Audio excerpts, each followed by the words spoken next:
Yeah,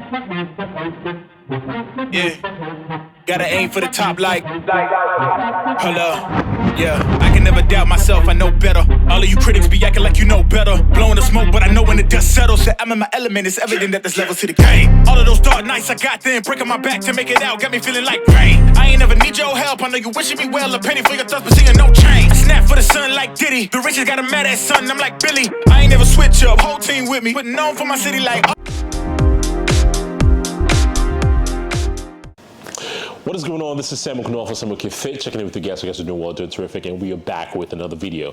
So in today's video, I'm going to be taking you guys along what's in my gym bag. And why do you need to know what's in my gym bag? I'm sure a lot of you guys, when you drive into the gym, you can literally pull up to the gym and realize, oh my God, I forgot my gym bag. A lot of you guys would turn around and you go home, grab a gym bag so you can come back because you know how important that gym bag is. You know how important the essentials, the tools, the equipments, the straps, and everything that you have in that gym bag is needed for you to have a great workout.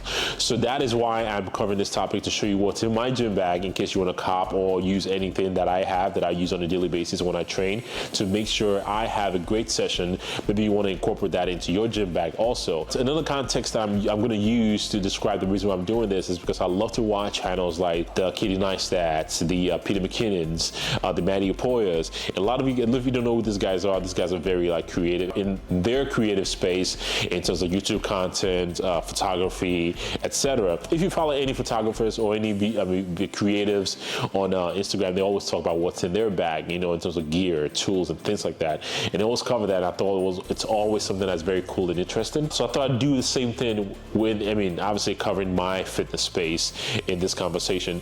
And one thing also they also mention a lot of times is, you know, yes, they show all this cool gears, the Mavericks and the cool lenses, but they always tell you like, no, you do not need all this cool gear to actually create awesome content. The same thing goes for you guys if you're trying to create a YouTube channel in 2022 in terms of fitness. You don't really need a good camera because the content that you put out there is the most important part, not the vessel. Yes, the vessel matters sometimes when you get better. You just want to get creative with how you record or convey your message out there.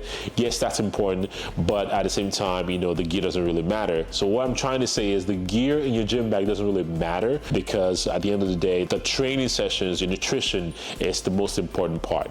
But having said that, gear does matter, and it aids in making sure you are performing well in the gym, as I'm going to be demonstrating and showing you guys what's in my gym bag and how I use them. So without further ado, it's not going to be a long video. It's going to be a short, straight to the point.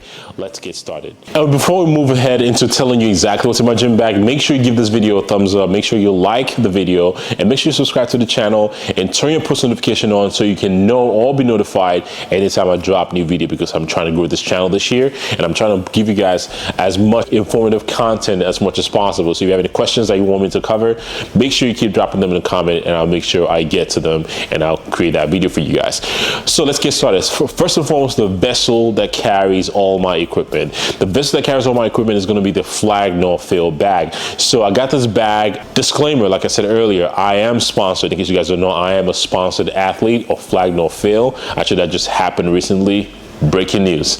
Obviously, I'm repping the hoodie also, but you know, I've always been a huge fan. I mean, when I bought the bag, I was not a sponsored athlete. So the bag is something I've been using alone. I actually use the bag outside the gym also when I'm traveling, because it's got nice little pockets for where you want to put your laptop. But the bag itself is the Flag Nor Fail. It looks small, but it definitely can take a lot. The cool part about the bag, I like the wraparound leather feel to it. Wraparound holes you can put your weight belt in instead of just putting it in your bag, and it takes like, you know, a significant amount of space when you are putting it straight into your gym bag. So the feel alone of the bag, I can carry. The bag has a dual purpose. I can carry the bag to the gym. I can carry the bag and travel with it. I can carry it back to work, and people will know it's like, wow, that's just a gym bag. It looks small, but actually carries a lot of stuff, all the essentials that I need to have to make sure I have a great workout. So the bag that I use on a daily basis is the Flag Nor Fail gym bag. So speaking of belt, the belt that's wrapped around the bag is the Harbinger belt. Again, it's nothing really fancy. I know a lot of great belts are out there. It's not an Inzer, millimeter belt. It's not a leather belt. It's just straight belt because it does exactly what I need the belt to do, which is allow me to brace properly when I'm training, just to make sure I don't injure myself. So the belt, again, I got it all straight from Amazon. It's fairly cheap. It's durable, and it does the job that I want it to do perfectly fine. Moving on, the shaker, obviously, because we all need water, we need hydration, we need something, a vessel to mix all our pre-workout. And again, I am sponsored by Ice Shaker. I typically go with the 36-ounce bottle just because it's big enough to have a lot of water. It's big enough to actually make my shake and then fill up with a lot of water and keep myself hydrated throughout my workout. And the cool part is, the water can stay cool for up to 10, 12, 30 hours sometimes. I've put ice in the shaker in the morning, and there's still like literally cubes left in there in the shaker at the end of the day. So the bottle that I have in the bag is the Ice Shaker bottle. All the link will be in the description for you guys in case you are interested in copying any of these items. The next item that I have in my gym bag is going to be the SBD knee sleeves. I love wearing knee sleeves. I do wear it all the time. I see a lot of squat videos on YouTube, TikTok, or Instagram. I've got a lot of questions a lot of times like, hey, do you wear squat? Do you wear knee sleeves? Yes, I do. I don't slap them on when I'm just warming up by any means, but when I start to get into the higher rep ranges or heavier load, of course I put them on because it's almost like a security blanket for a lot of us out there. It warms, keeps your knees warm, nice and stable. Obviously, if you are a competitive powerlifter, it's allowed by the USAPL and multiple powerlifting organizations out there. Sort of like cheating, which I think a lot of people think belts or strap or knee sleeves are. So the knee sleeves that I wear is the SBD sleeve, and I wear size large just because I have small joints and maybe I have some tiny legs, who knows. Going from that, I have lifting straps. Lifting straps, like I said, it's another tool that I think a lot of people think is cheating. If you're a powerlifter, lifting straps is very important for you. If you're a regular gym lifter, it is very important for you. A powerlifter, yes, you don't really use straps when you're competing on the platform, but it allows you to actually handle better load without worrying about your grip. Obviously, you can incorporate grip training into your programming as you go through your powerlifting program, because again, you have to understand that you're not going to be lifting and doing powerlifting competition with lifting straps, but something you can add into your tool. If you're a bodybuilder and you just go to the gym to make some gains, lifting strap is something that you definitely want to incorporate. Fun fact, I used to be a dingus thinking to myself, no, I don't need lifting straps. Like, nah, all me, baby, all me. But no, don't be like me. Don't be a dingus like me. Definitely use lifting straps just because it allows you obviously to move more load without worrying about your grip or anything like that giving out.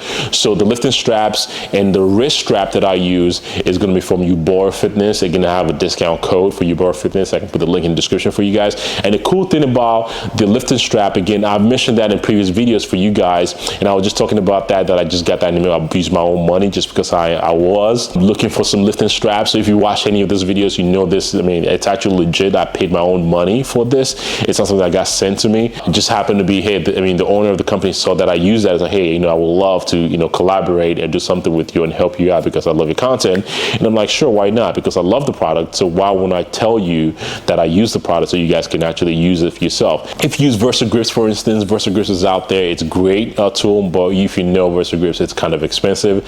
It's actually 1/3 of what a VersaGrips would be for you, but it doesn't sacrifice the quality.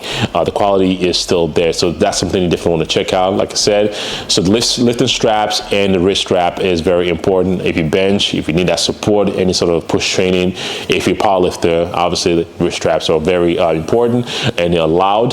So you can definitely use that if you're a powerlifter too. Also, moving on is going to be the headphones. Obviously, there's no workout that can be complete without headphones. And lately, actually, I've been sampling, working out without headphones on. I just put like earplugs in, just like, block all the noise.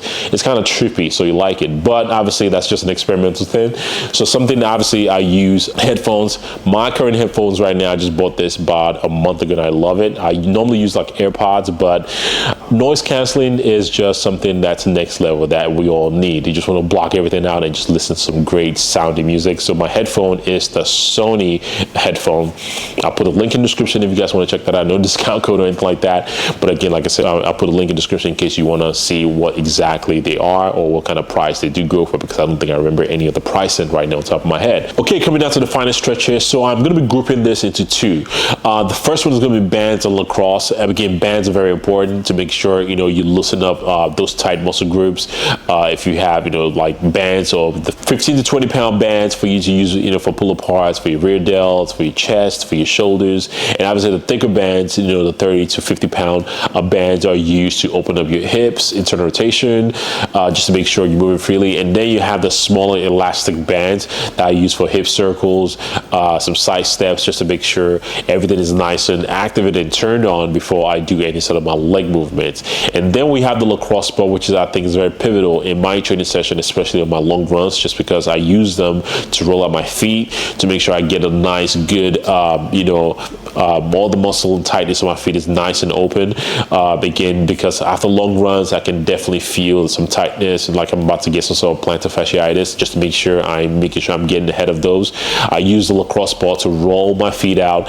And again, because I'm starting to have a little bit of a right knee issue, which stems from having like a tight TFL, which is right in your upper thigh, I use that to roll and to make sure I get those kinks out before I go for a long run, or sometimes before I even do my leg session.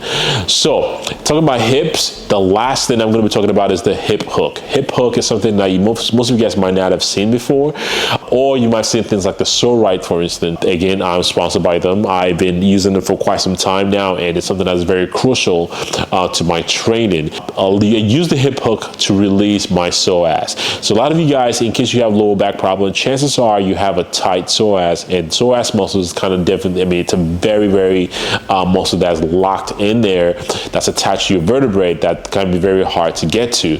So when you're using the hip hook, for instance, it allows you to get to reach your psoas and just camp out, and you feel the release, and make sure that, you know, your hips, your lower back is nice and loose before I go for a run or get into any sort of like a lower back or lower body training session. So the hip hook is definitely something I do not leave at home. You know, even though sometimes I'm not training in the lower body, I just have it as something I use for like a prehab, just to make sure, you know, everything is nice and, you know, functioning properly that day. So that's something I definitely use. So like I said, all the items that I mentioned in this video, I'll put the link in the description for you guys in case you are interested. I'll put the codes to ones that I have, and I'll put the link to where I got some of these items also that you don't have codes for. So hopefully you guys have enjoyed this video. If you like the video, you know, comment, like, share with your friends, subscribe to the channel, turn the post notification on, so every time I release a new video, you can be notified and not miss out on any of my videos. I hope you guys, you know, enjoy the video. I'm about to go train right now, which I'm recording this, and I'm going to be having this up for you guys in my next video, and it's going to be covering intensity techniques that you need to be applying to your training session throughout the rest of the year of 2022 or along your fitness journey if you think your fitness or your training session doesn't have that enough intensity. Anyways, that's all I got for you guys, and I'll see you guys in the next one. SAMOKFIT, checking out. Peace.